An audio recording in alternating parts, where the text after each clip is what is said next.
ఇది 20 రూపాయల తోటకూర. ఇది కూరకు తక్కువ, పప్పుకి ఎక్కువ. అందుకే పెసరపప్పు వేసి పొడి కూర చేశానన్నమాట. శుభ్రం చేసి ఉంచుకున్న తోటకూరలో ఆ పెసరపప్పు రెండు కలిపి బాగా ఒక 10 నిమిషాలు అలా వదిలేశాను. తర్వాత ఒక్కసారి మంట హైలో పెట్టుకొని తర్వాత సిమ్లో పెట్టుకొని కొంచెం కొంచెంగా నీళ్లు చల్లుకుంటూ చేసుకోవాలి. ఇది లేదంటే మళ్ళీ ముద్ద అయిపోతుంది. పొడిగా ఉండాలంటే ఇలాగే చేయాలి.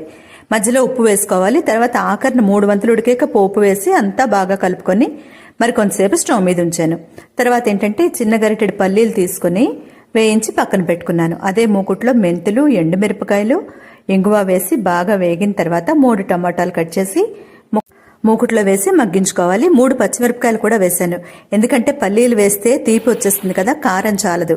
కొంచెం చింతపండు, ఉప్పు, పసుపు, ఇంగువ వేసి స్టవ్ ఆఫ్ చేసుకున్నాను. చల్లారేక ముందు ఇదంతా గ్రైండ్ చేసుకొని తర్వాత పల్లీలు కూడా వేసి కొద్దిగా నీళ్లు వేసి గ్రైండ్ చేసుకోవాలి.